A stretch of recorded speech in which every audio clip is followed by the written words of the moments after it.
औरंगजेब की चुंगल से बच निकले महाराज केवल 25 दिनों में 12 सितंबर 1666 ईस्वी को राजगढ़ पहुंचे।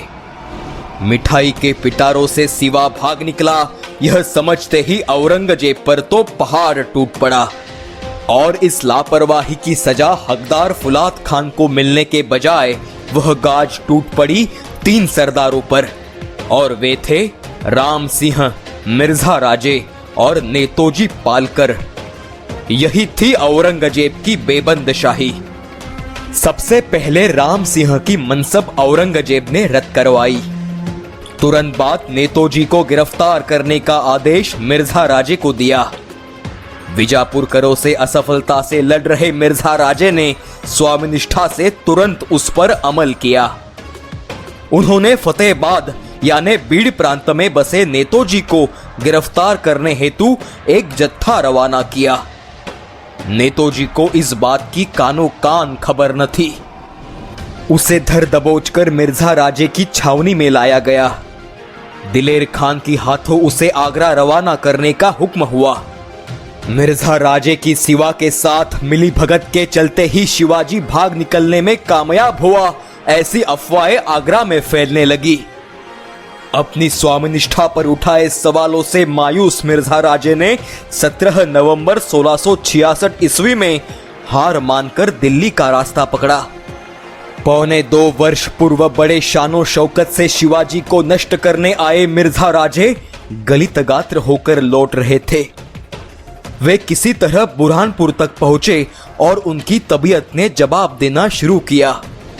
11 जुलाई 1666 ईस्वी को उनका देहांत हुआ। कर्मनिष्ठ, पराक्रमी शूर सेनानी, बुद्धिमानी और स्वामिनिष्ठ परंतु गुमराह सरदार का दुखद अंत हुआ।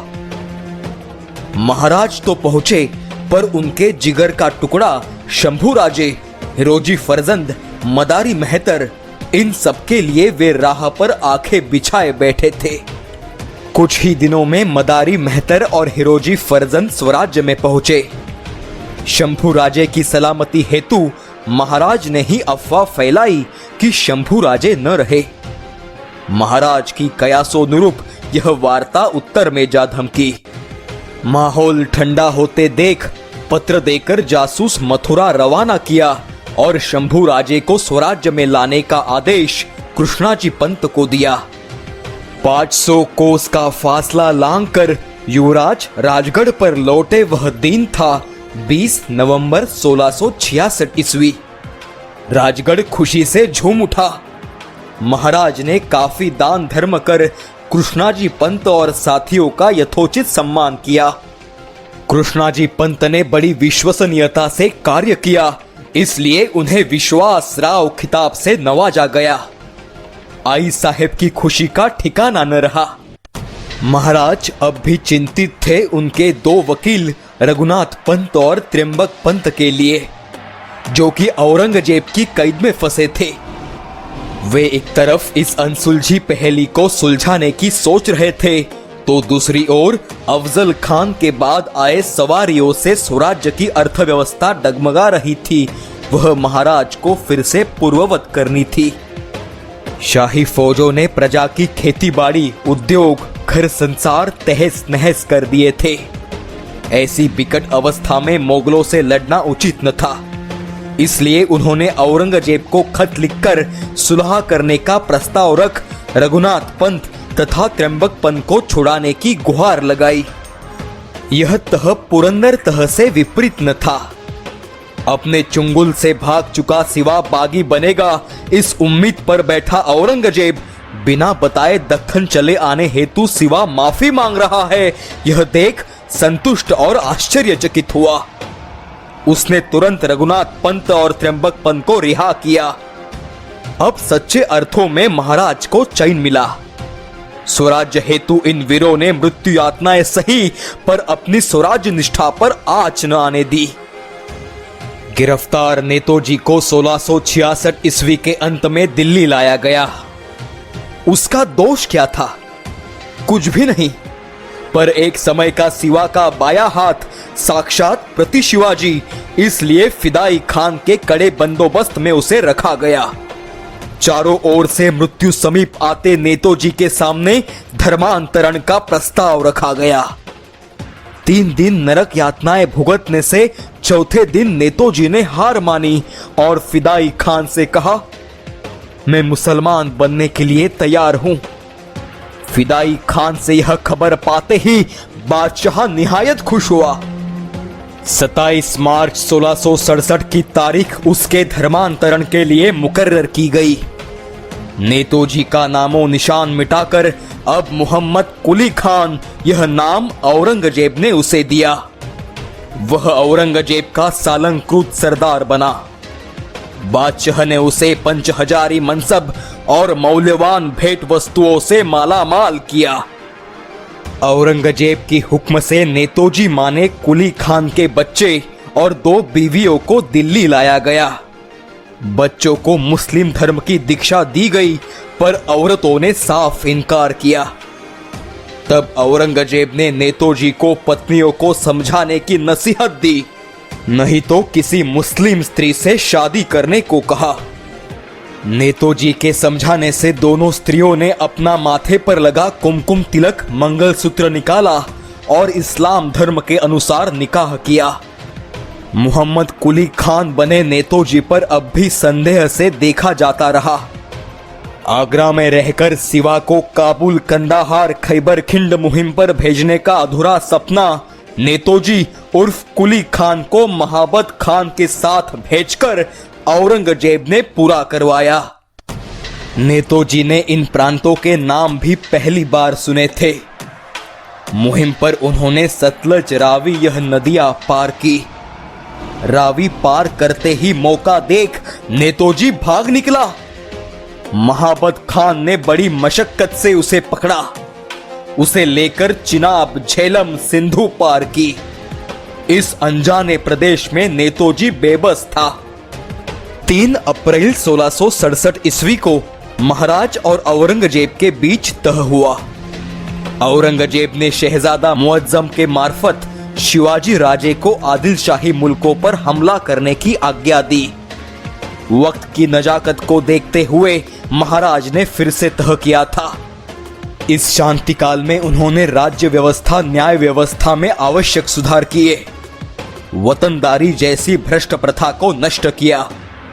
महाराज न केवल धर्मरक्षक थे, बल्कि क्रांतिकारी युगद्रष्टा भी थे। महाराज के जनहितकारी सुधारों से प्रजा के मन में अपने राजा के प्रति आदर सम्मान की भावना बढ़ी।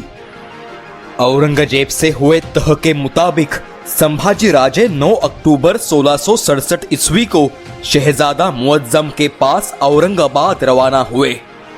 संभाजी राजे की कम उम्र को देखते हुए महाराज ने उनके साथ प्रतापराव गुजर तथा निराजी राव जी को मुतालिक नियुक्त किया। 27 अक्टूबर 1667 ईस्वी को संभाजी राजे ने शहजादा मुअज्जम की भेंट ली। उन्हें वरहाड़ प्रांत में स्थित इलाके की मनसब दी गई। आश्चर्य की बात यह थी कि शहजादा मुअज्जम महाराज का आदर करता था। मुगल सल्तनत का शत्रु बन एक न एक दिन सिवा मुसीबत खड़ा करेगा, यह जानते हुए भी वह महाराज के प्रति आदर युक्त प्रेम भाव रखता था। औरंगजेब के बाद यह राज्य हथियाने में भविष्य में शिवाजी महाराज की मदद रंग लाएगी, यह बात वह भली भांति जानता था। यही बात औरंगजेब को खटक रही थी। शांत रहना महाराज का स्वभाव न था। उन्होंने गोवेकरों के खिलाफ बड़ी मुहिम की तैयारी कर उद्ध्वस्त श्री सप्तकोटीश्वर मंदिर के जीर्णोद्धार का कार्य शुरू किया। मंदिर पूरा हुआ, पर गोवेकरों को मार भगाने की योजना असफल रही। इसी तरह जंजीरा स्थित सिद्दी फतेह खान स्वराज्य कार्य में रोड़े डालता रहा। 1657 में महाराज ने रघुनाथ बल्लाळ के साथ जंजीरा पर आक्रमण किया था, पर वह नाकामयाब रहे। तब से आज तक जंजीरा और उसकी कलाल बांगड़ी तोप शरण न आई। महाराज ने फिर से जंजीरा मुहिम छेड़ी। इस बार मोरोपंत पेशवा के साथ महाराज खुद जाने वाले थे। आरमार को हुक्म दिया, मराठा फौज सीधे सिद्दी के मुल्क में जा घुसी। महाराज ने जंजीरा मुहिम पर सिद्दी के लगातार 7 किले जीते, पर जंजीरा अब भी लड़ रहा था। सीधे जीत हासिल न होती देख जंजीरा की रसद रोककर उन्हें लहूलुहान करने की महाराज ने योजना बनाई थी। डंडा राजपुरी भी हासिल किया, अब बाकी था केवल जंजीरा। सिद्दी मराठों की मार से कमजोर हो रहा था। उसकी कलाल बांगड़ी तोप फीकी पड़ने लगी। आखिर महाराज ने पैगाम भेजकर किला हमारे हवाले करो, हम आपको नुकसान का हर्जाना देंगे, साथ में दौलत में सम्मान भी देंगे, ऐसा पैगाम भेजा। डूबते को तिनके का सहारा पाकर सिद्दी मान गया। वह जंजीरा महाराज के हवाले करने ही जा रहा था कि सिद्दी के नेतृत्व में लड़ रहे सिद्दी संबुल, सिद्दी कासिम और सिद्दी खैरियत ने सिद्दी फतेह खान को कैद कर काफिरों को शरण न जाने की परंपरा न तोड़ने का निश्चय कर पुनः प्रतिकार शुरू किया। इन तीनों ने प्रतिकार करते हुए औरंगजेब को अर्जी लिखी, जिसके स्वीकार होने से सिद्दी का बल बढ़ा। हाथ आया हुआ निवाला छीना जाना इसे कहते हैं। महाराज ने धैर्य से काम लेते हुए अपनी नौकाएं दंडराजपुरी में रखकर फिर से वह हमले की फिराक में राजगढ़ लौट आए। यहां औरंगजेब की धार्मिकता अजीब धाराओं में बदलने लगी। तैमूर और चंगेज खान का वह रास्ता अपनाने लगा। हिंदू मंदिरों में तबाही करने का आदेश उसने सरदारों को दिया। काशी, मथुरा, सोमनाथ उद्ध्वस्त हुए। इन खबरों के चलते महाराज बेचैन हो उठे। ऐसी परिस्थिति में बातों से नहीं, प्रत्यक्ष विरोध आवश्यक था। पुरंदर तह में मोगलों को दिए कोंढाणा, पुरंदर, लोहगढ़, रोहिड़ा आदि किले महाराज से मानो प्रश्न कर रहे थे कि हम खुली सांस कब लेंगे।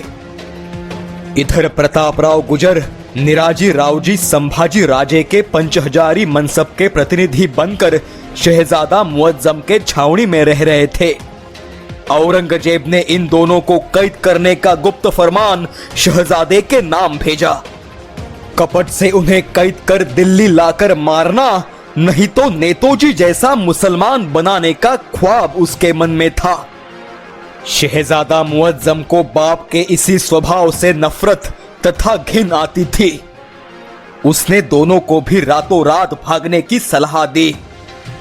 प्रतापराव ने यह मानते हुए निराजी को वराड़ में सतर्क कर राजगढ़ का रास्ता पकड़ा।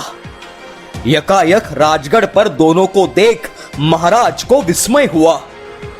प्रतापराव ने सारा वाकया समझाने पर औरंगजेब ने ही तह तोड़ने की बात सिद्ध हुई। इस तह से मिले 3 साल की शांति ने राज्य व्यवस्था ठीक ठाक करने का समय मिला। यह संतोष की बात रही। अब खुले तौर पर मोगलाई खत्म करने के लिए हथियार उठाने महाराज बंधन मुक्त हुए थे। आई जगदम्बा की कृपा बरस रही थी। जगदम्ब जगदम्ब जगदम्ब।